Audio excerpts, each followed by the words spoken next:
Hello friends, welcome to channel competitive E English. मैं हूं Sanjeev Singh. Date है आज 8 अक्टूबर 2022।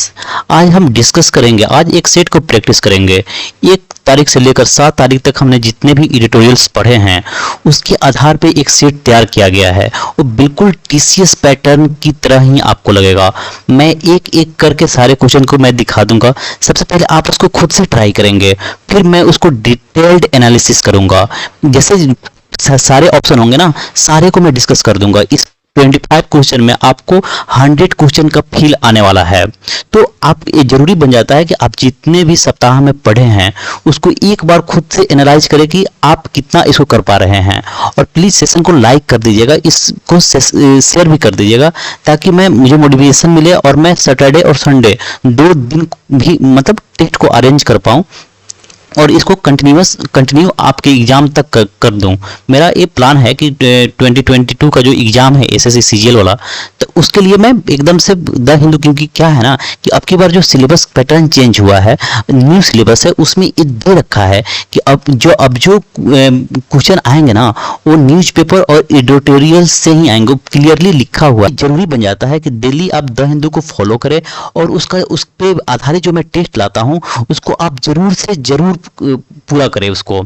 और मैं हर मंडे टू फ्राइडे मैं द हिंदू एडिटोरियल को डिस्कस करता हूं इसी चैनल पे, तो आप उसे फॉलो कर सकते हैं। चलिए डिस्कशन को स्टार्ट करते हैं। इससे पहले आप सारे क्वेश्चन को देख लीजिए एक बार और खुद से ट्राई कीजिए। एक बार पॉज कर करके ना खुद को इसको ट्राई करते चलिए। 6, 7, 8, 9, 10, 11, 12, 13, 14, 15, 16, 17, 18, 19, 20, 21, इसके बाद क्लोज टेस्ट 22, 23, 25, 4, 25। चलिए अब डिस्कशन को स्टार्ट करते हैं। फर्स्ट क्वेश्चन में ना इधर को फाइंड आउट करना है।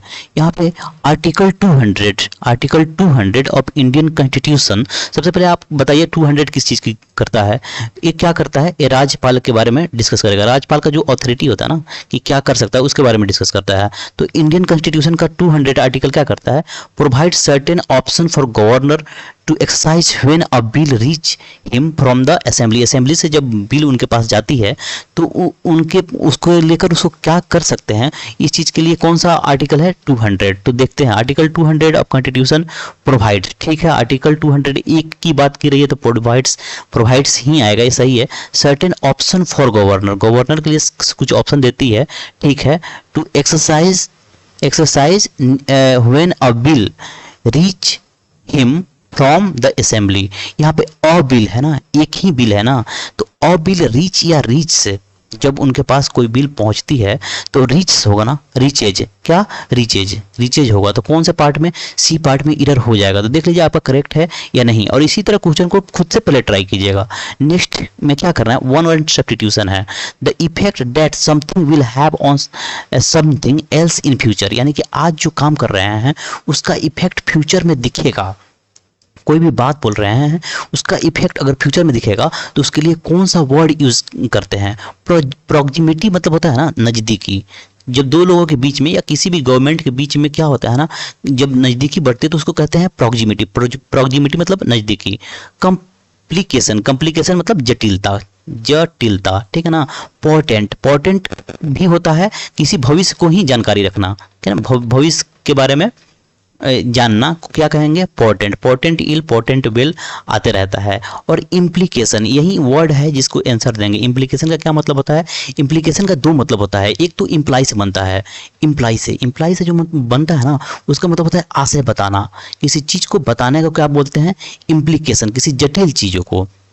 और दूसरा क्या होता है? इम्प्लीकेशन का ही दूसरा मीनिंग होता है कि आज जो हम काम कर रहे हैं ना उसका फ्यूचर पे क्या इम्पैक्ट पड़ेगा, उसको हम इम्प्लीकेशन कहते हैं। जैसे पॉलिसी मेकर ना हमेशा न्यूज़ चैनल पे आप पढ़ेंगे तो ये इम्प्लीकेशन सब बैठ कर देखेंगे ना तो इम्प्लीकेशन शब्द आपको बार बार सुनने को मिलेगा। तो वही कहते हैं कि इसका इम्प्लीकेशन क्या है, इसका इम्प्लीकेशन क्या है। यानी कि कोई भी अगर गवर्नमेंट स्ट्रेटजी बनाती है तो इसकी इम्प्लीकेशन का ये मतलब हुआ ना कि उसके फ्यूचर पे क्या इफेक्ट आएगा। तो सेम क्वेश्चन यही पूछ रहा था, तो इसका डी नंबर 4 नंबर आंसर हो जाएगा। नेक्स्ट देख लेते हैं। नेक्स्ट है थर्ड नंबर क्वेश्चन में सिनोनिम देना है। सिनोनिम क्या है? डायर का, DIRE डायर। डायर का मतलब होता है भयावह। डायर का मतलब क्या होता है? भयावह। तो अब देख लेते हैं इसका सिनोनिम। ड्रेडफुल का भी मतलब होता है भयावह। भयावह। तो इसका सिनोनिम तो फर्स्ट ही मिल गया, क्या होगा, ड्रीडफुल और रिप्रीहेंसिबल, रिप्रोचेबल और एपीजिंग। इसको रिप्रीहेंसिबल का मतलब क्या होता है, रिप्रीहेंसिबल मतलब थोड़ा सा लज्जा जिसको आया, ठीक है ना, जिसको आलोचना किया जाए, क्या ना। रिप्रीहेंसिबल और रिप्रोचेबल ये दोनों एक ही वर्ड हैं, जिसका मतलब क्या होता है, आलोचना के लायक, क्या, आलोचना, आलोचना के लायक, ठीक है ना, जिसको आलोचना किया जाए, किसका, रिप्रीहेंसिबल का और रिप्रोचेबल का, ठीक है ना। यहाँ पे एपीजिंग, एपीजिंग का क्या मतलब होता है, किसी को खुश करना। एपीजिंग का क्या मतलब होता है, किसी को खुश करना। नेक्स्ट चलते हैं fourth number question. Fourth number question में ना एंटोनिम देना है। अब देखिए एक क्वेश्चन एक बार मैं बता दूं कि मैं एक्टिव पैसिव को डायरेक्ट इनडायरेक्ट को इसमें शामिल नहीं करता हूं, क्योंकि क्या है ना कि वो एक थोड़ा सा इजी सेक्शन हो जाता है, और उसको मैं इसमें अगर शामिल करता हूं तो पूरा सेट थोड़ा सा खराब होने का चांस रहता है। मैं चाहता हूं कि जितने भी सप्ताह में आप वर्ड पढ़े हैं, आप ग्रामर पढ़े हैं, उस चीज को आप खुद को चेक कर सके। तो इसलिए मैं एक्टिव पैसिव और डायरेक्ट इंटरैक्ट को नहीं शामिल करता हूं। उसके वजह से उसके बदले में आपको 2-3 एक्स्ट्रा वर्ड दिख जाएगा। जो टीसीएस क्वेश्चन पूछता है ना, उससे ज़्यादा आपको वर्ड इसमें दिखेगा, क्योंकि एक्टिव पैसिव डायरेक्ट इनडायरेक्ट मैं शामिल नहीं करता हूँ, मुझे उसकी ज़रूरत नहीं लगती है। तो यहाँ पे एंटोनिम देना है। एंटोनिम इसमें देना है अंडरलाइंड वर्ड का, यानी कि बेनाइन का। बेनाइन का क्या होता है ना, बेनाइन का मतलब होता है हार्मलेस,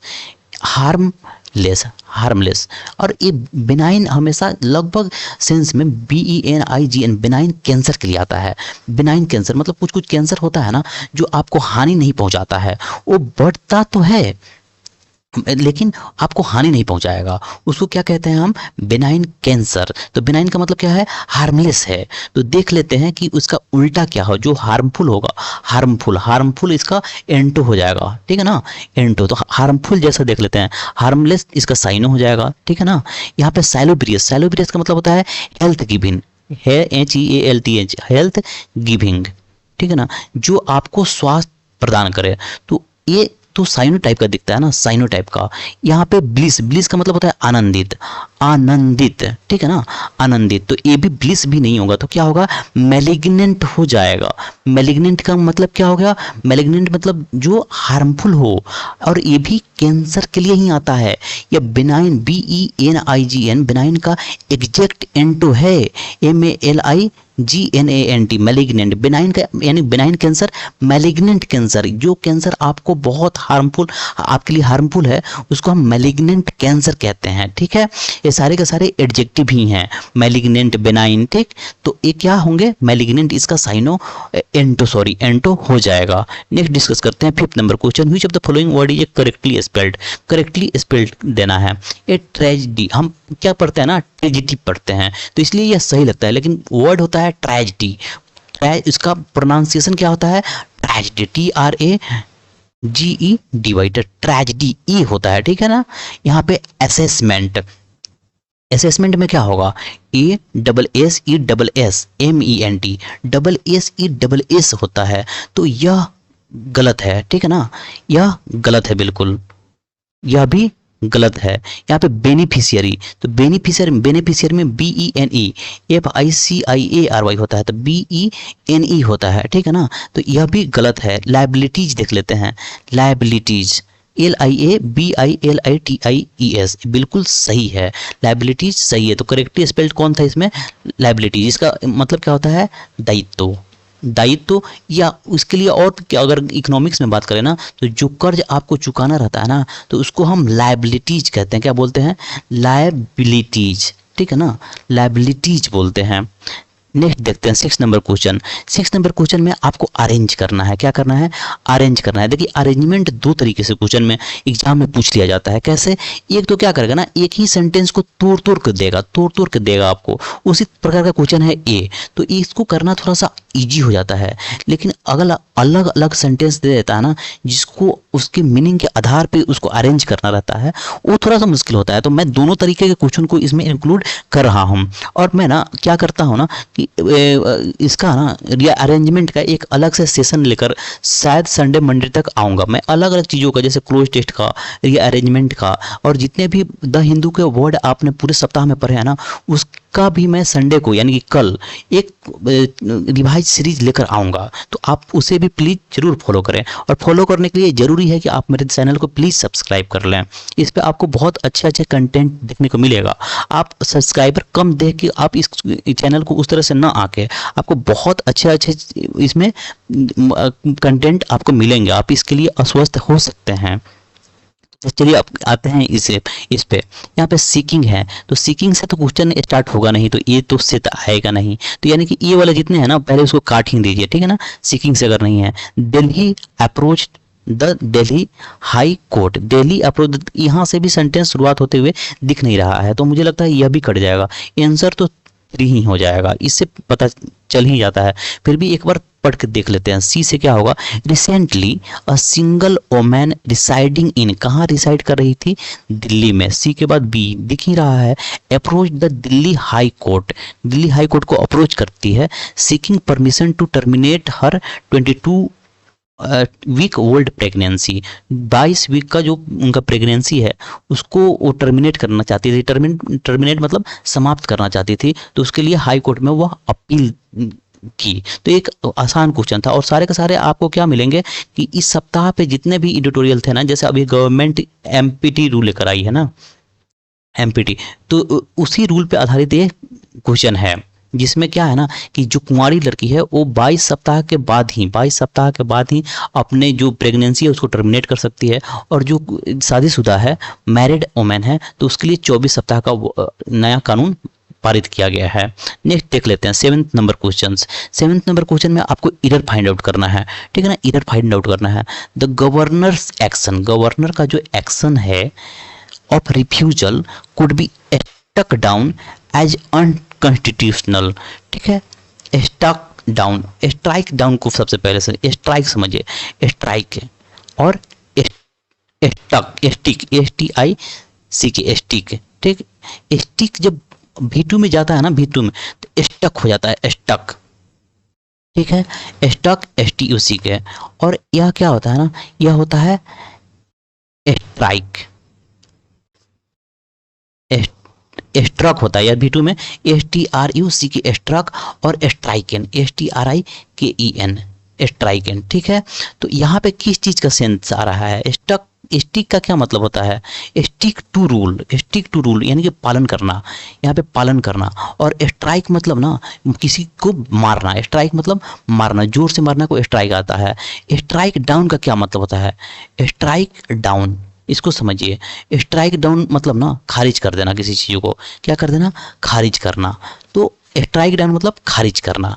तो इसी का सेंस यहाँ पे दिखेगा आपको कि गवर्नर का जो एक्शन है रिफ्यूज कर देने का, कुड बी स्ट्राइक डाउन, इसको खारिज किया जा सकता है एज अनकॉन्स्टिट्यूशनल के माध्यम से, कि यह असंवैधानिक है, इस चीज को खारिज किया जा सकता है। तो यहाँ पे आपको स्ट्राइक डाउन का होगा, तो इसका जो थर्ड फॉर्म होगा, कुड बी के बाद भीतरी आएगा ना, तो यहाँ पे स्टक नहीं स्ट्राइकन होगा, STRIKEN। तो इसको हमेशा कंफ्यूज कराएगा आपको।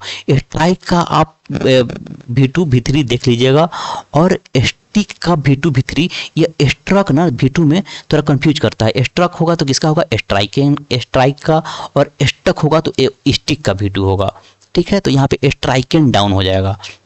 चलिए नेक्स्ट क्वेश्चन पे चलते हैं। यहाँ पे 8 नंबर क्वेश्चन है। 8 नंबर क्वेश्चन में क्या करना है, रॉन्गली स्पेल्ड देना है। यहाँ पे एस्पेक्सिएशन, एस्पेक्सिएशन का मतलब क्या होता है, दम घूटना, दम घूटना। इसका साइनो अगर देखें तो सफोकेट, सफोकेट इसका साइनो होता है। जब आपका दम बिल्कुल घुट रहा है ना, तो उसको एस्पेक्सिएशन कहेंगे। तो ये बिल्कुल सही है, और हमें रॉन्गली स्पेल्ड देना है। डिस्क्रिमिनेशन बिल्कुल सही है, भेदभाव, भेदभाव, डिस्क्रिमिनेशन मतलब भेदभाव करते हैं उसको डिस्क्रिमिनेशन बोलेंगे। यहाँ पे कमीशन को देखते हैं, उसके पहले एक्सेसिबिलिटी, ACCESSIBILITY बिल्कुल सही है। यहाँ पे कमीशन गलत हो जाएगा, CO, कमीशन हमेशा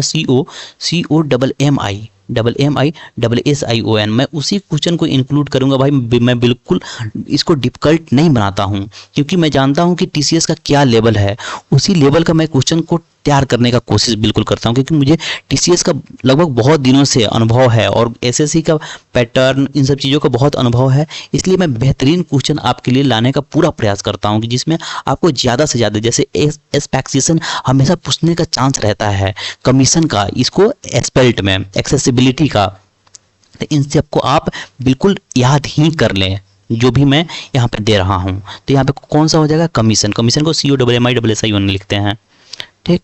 यहाँ पे अब फिल इन द ब्लैंक्स है, 9th में फिल इन द ब्लैंक्स है। One of the most significant commitments, सबसे इंपॉर्टेंट कमिटमेंट जो है किसका, नरेंद्र मोदी गवर्नमेंट का, वो क्या है, इज टू के बाद वर्ब आएगा, वर्ब का फर्स्ट फॉर्म आएगा इज टू, क्या, pipe water to every rural household by 2024 तक, क्या, हर घर तक पाइप वाटर, नल का जल उपलब्ध कराना, क्या है, इसको क्या किया जाएगा, मतलब इसको क्या किया जाएगा। अश्योर का मतलब क्या होता है, अश्योर का मतलब आश्वासन देना, आश्वासन देना।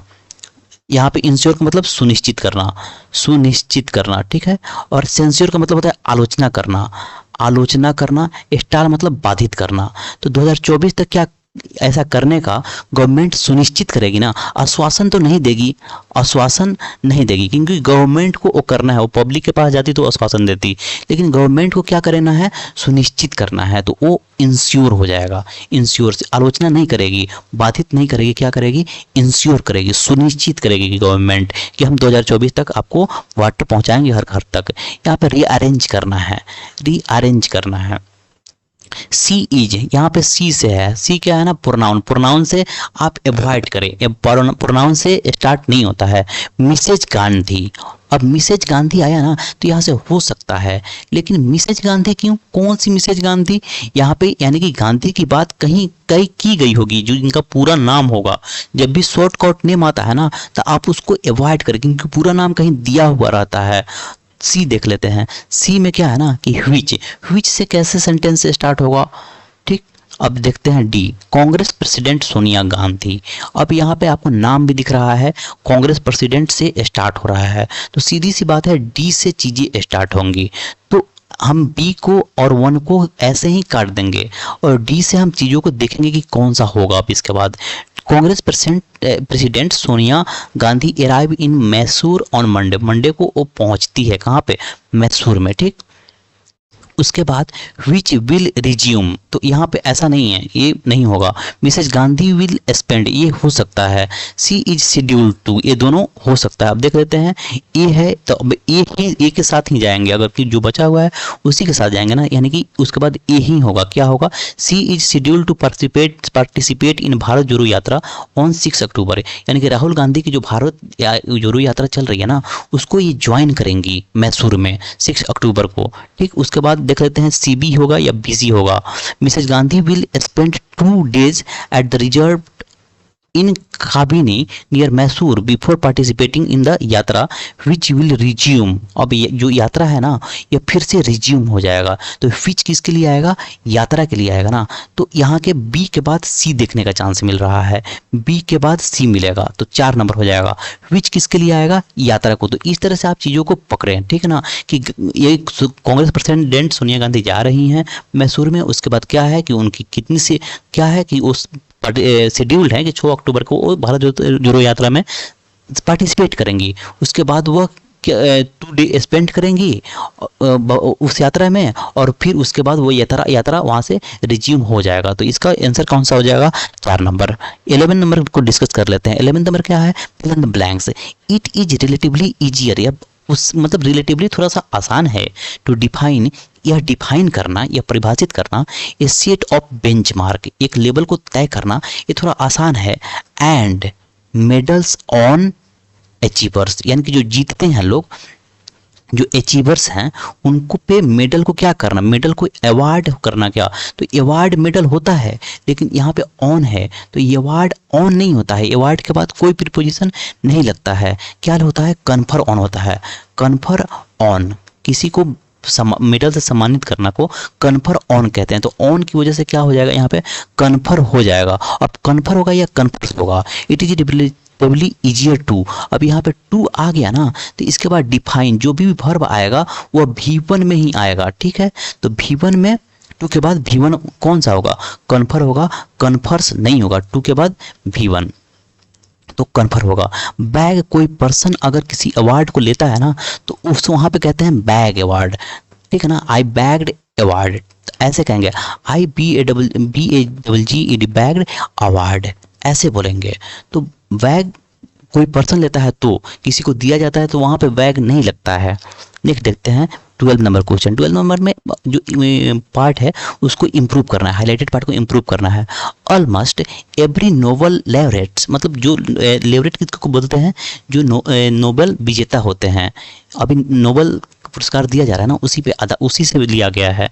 इन द मॉडर्न इरा, अभी के समय में जो जिनको नोबेल मिल रहा है, has won various secondary prize and recognition in their early career, यानी कि अर्ली करियर मतलब अपने जवानी के दिन में ही, अपने अर्ली स्टेज में ही वो उनको नोबेल मिल जा रहा है, उनको रिकॉग्निशन मिल जा रहा है। तो यहाँ पे एवरी नोबेल लेवरेट्स है, तो एवरी जब आ गया ना, EVRY, एवरी के बाद हमेशा ईच के बाद सिंगल वर्ब ही आता है, सिंगल वर्ब ही आएगा।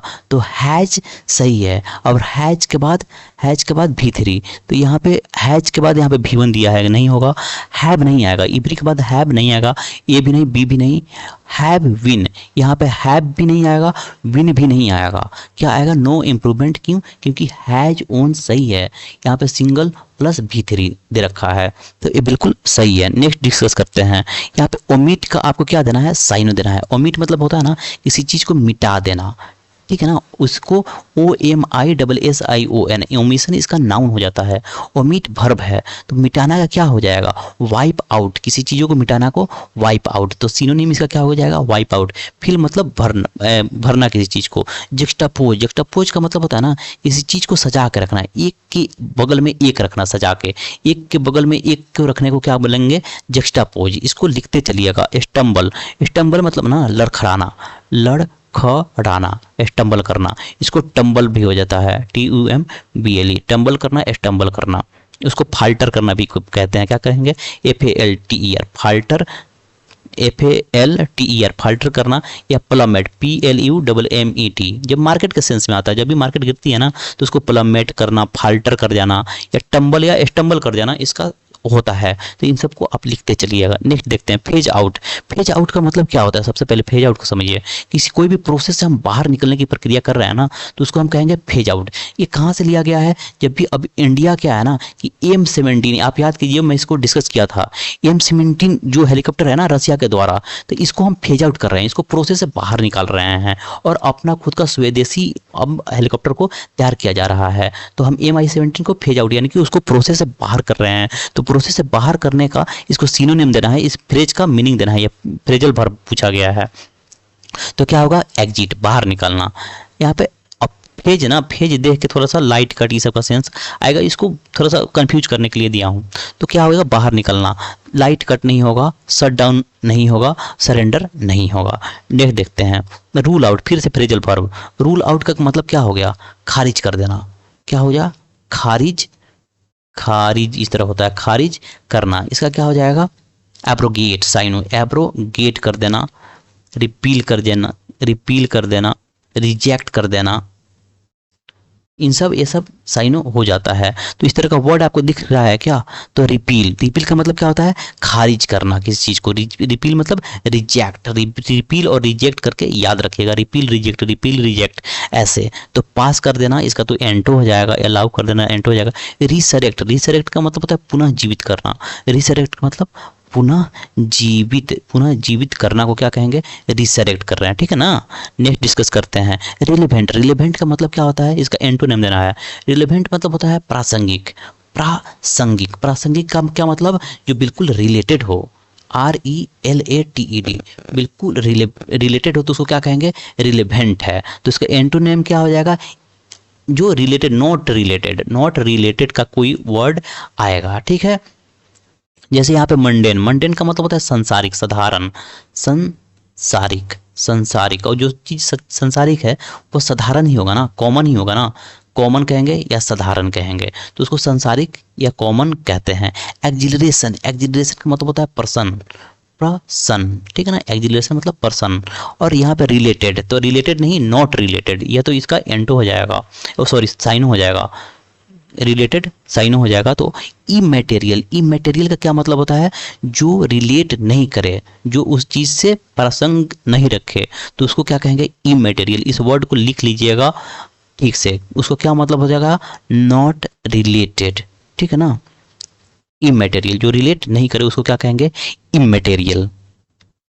देख लेते हैं इसको, वन वर्ड सब्स्टिट्यूशन है, या prediction about how something will develop, कैसे चीजें डेवलप होगी, इसके लिए हम, डेवलप मतलब कैसे आगे बढ़ेगी, इसके लिए हम कुछ पहले से ही सोच रहे हैं, पहले से ही अनुमान लगा रहे हैं, तो उसको लिए क्या हो जाएगा, फॉरगो हो जाएगा। क्या फॉरगो का तो मतलब होता है त्याग करना, फॉरगो मतलब त्याग करना। एज्यूम, एज्यूम का मतलब क्या होता है कि महसूस करना, किसी को मानना, मान लेना, मान लेना, ठीक है। फोरकास्ट, ये सही वर्ड है। फोरकास्ट जब भी कुछ वेदर होता है ना, वेदर मौसम, तो उसको पहले से अनुमान लगाते हैं, तो उसको क्या कहते हैं, फोरकास्टिंग बोलते हैं ना। तो उसका क्या हो जाएगा, इसका फोरकास्ट हो जाएगा। लूमिंग मतलब होता है मंडराता हुआ, लूमिंग डेंजर आता है, लूमिंग डेंजर मतलब मंडराता हुआ, मंडराता हुआ लूमिंग का मतलब। नेक्स्ट डिस्कस करते हैं आउटस्टैंडिंग। आउटस्टैंडिंग का क्या मतलब होता है, आउटस्टैंडिंग दो तरीके से यूज होता है, एक तो होता है बकाया, outstanding liabilities, AUTSTANDING, outstanding liability,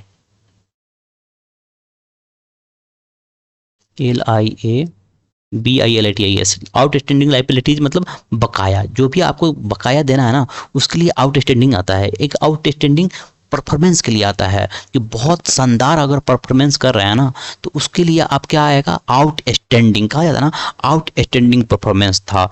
देखिए लैक लस्टर का, अब इस तरह का वर्ड खोजते हैं, दोनों में से कोई भी आएगा ना तो वह इसका साइनो हो जाएगा। लैक लस्टर क्या कहते हैं ना, ये भी परफॉर्मेंस के लिए आता है, लेकिन जो अच्छा परफॉर्मेंस नहीं होता है ना, उसको हम क्या कहते हैं, लैक लस्टर। उसको क्या आएगा, घटिया परफॉर्मेंस, घटिया परफॉर्मेंस के लिए लैक लस्टर, जिसमें कोई लस्टर है ही नहीं, ठीक है ना। सिंटिलेटिंग, सिंटिलेटिंग एग्जैक्ट वर्ड है, ये बहुत इंपॉर्टेंट वर्ड है, एसएससी इसको पूछता है, इसको याद ही रखिएगा। सिंटिलेटिंग, सिंटिलेटिंग मतलब होता है आउटस्टैंडिंग परफॉर्मेंस के लिए ही आता है। किसी नाटक ड्रामा कोई भी हम चीज़ों को परफॉर्म कर रहे हैं ना, तो उसके लिए बहुत अच्छा को हम क्या कहेंगे, सिंटिलेटिंग, ठीक है।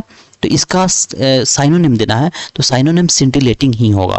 और रेंडिशन, रेंडिशन कोई कार्यक्रम के लिए आता है, रेंडिशन मतलब कार्यक्रम, कार्यक्रम, ठीक। रेंडिशन मतलब कार्यक्रम। Sky scraping, sky scraping building के लिए आता है, BUILDING। तो क्या स्काई स्क्रैपिंग मतलब गगनचुंबी, गगनचुंबी, गगनचुंबी इमारत के लिए क्या आएगा, स्काई स्क्रैपिंग।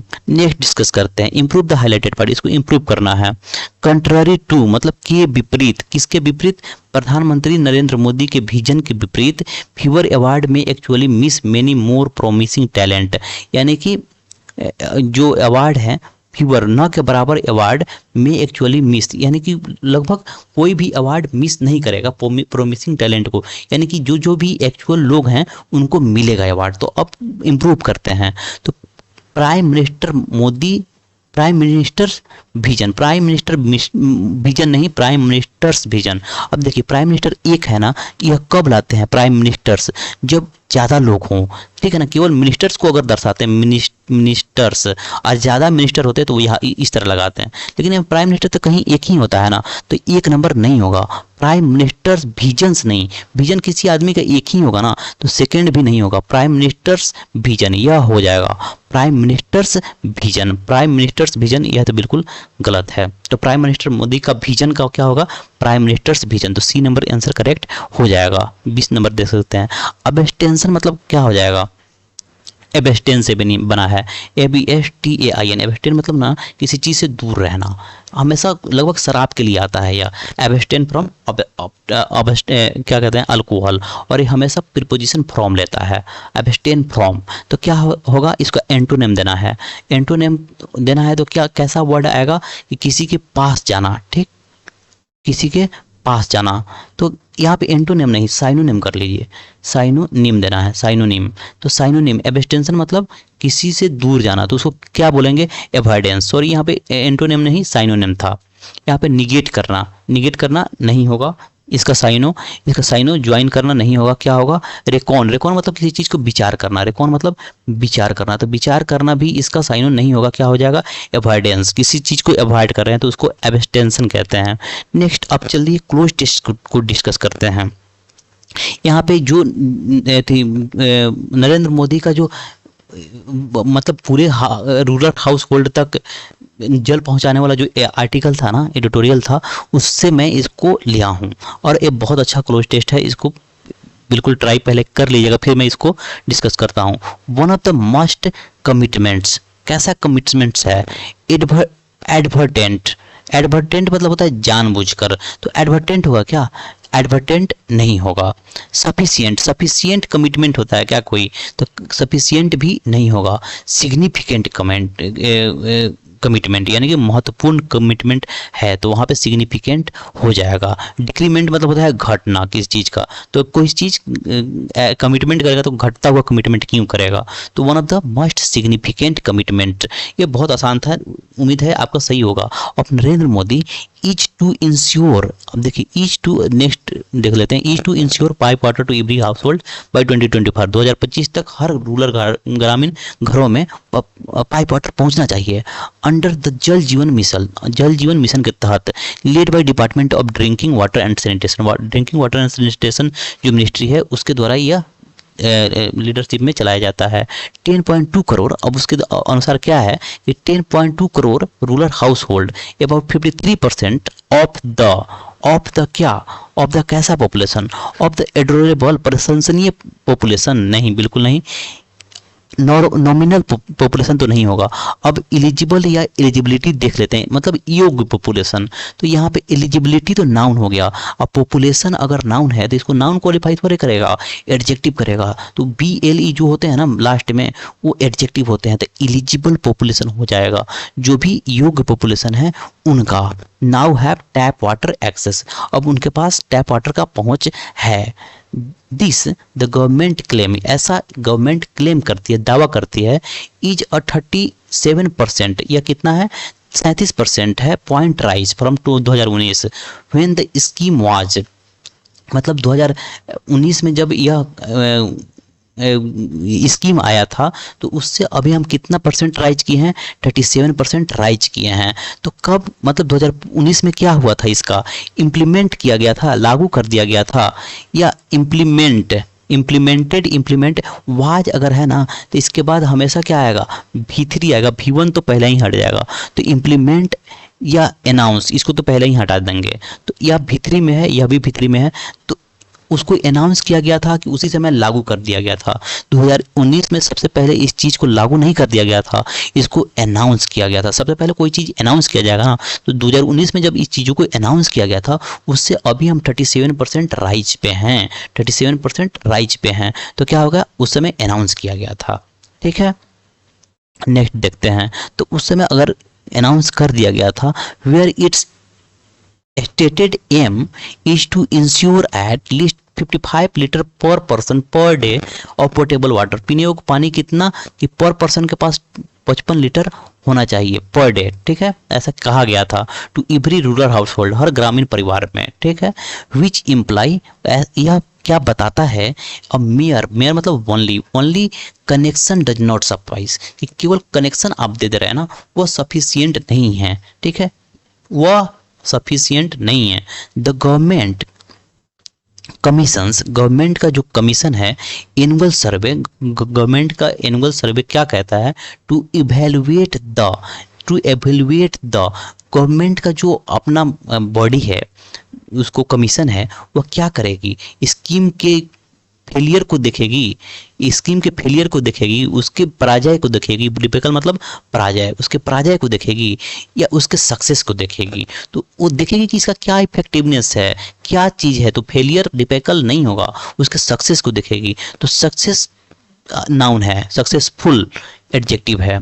ठीक है ना। तो सक्सेसफुल नहीं होगा, यहाँ पे नाउन देना है कि उस बात को देखना है ना, तो सक्सेस को देखेगी, सक्सेस ऑफ द स्कीम। ठीक, अ रिसेंट ऑडिट, अभी अभी जो ऑडिट हुआ है बाय अ प्राइवेट एजेंसी के द्वारा फाउंड दैट, उसने क्या पाया, about 62% of rural house hold, यानी कि 62% रूरल हाउस होल्ड के इन इंडिया, भारत में, had fully functional tap water connection, उनके पास पूरा टैप वाटर कनेक्शन है within up 62% of rural house hold. यहाँ पे 62% के बाद ऑफ के बाद जो आता है ना, इस पे डिपेंड करता है आगे आने वाले नाउन पे। तो रूरल हाउस होल्ड्स प्लूरल है ना, तो प्लूरल के लिए क्या आएगा, ही जाएगा क्या, प्लूरल के लिए ही जाएगा, आवर आएगा, हर आएगा, बिल्कुल नहीं, क्या आएगा, दियर आएगा। आवर नहीं आएगा, सब्जेक्टिव नहीं है, ऑब्जेक्टिव है, पॉजेसिव है, ठीक है ना। तो यहाँ पे क्या आएगा, दियर आएगा, दियर प्रीमाइस, उनके दायरे के अंदर। तो दिस वाज द डिस्कशन। आपको ऐसा मैं आशा करता हूं कि आपको ये डिस्कशन बिल्कुल टीसीएस पैटर्न जैसा ही लगा होगा। मैं पूरी तरह से कोशिश करता हूं कि इसको टीसीएस पैटर्न जैसा ही रखा जाए, और आप अगर इसको देख लिए तो आप इसे आगे भी फॉरवर्ड करें ताकि मुझे थोड़ा बूस्ट मिले। आप इस चैनल को सब्सक्राइब करें, लाइक करें, ताकि मैं सैटरडे और संडे दोनों दिन टेस्ट को अरेंज कर सकूं, क्योंकि इस क्वेश्चन को पैटर्न को फॉलो करने में, उसको सबसे पहले मैं क्वेश्चन को देखता हूं फिर उसको तैयार करता हूं, इसमें बहुत एफर्ट लगता है भाई। तो प्लीज़ आप चैनल को लाइक करें, सब्सक्राइब करें। So this was the discussion. Thank you for watching the video. Thanks a lot.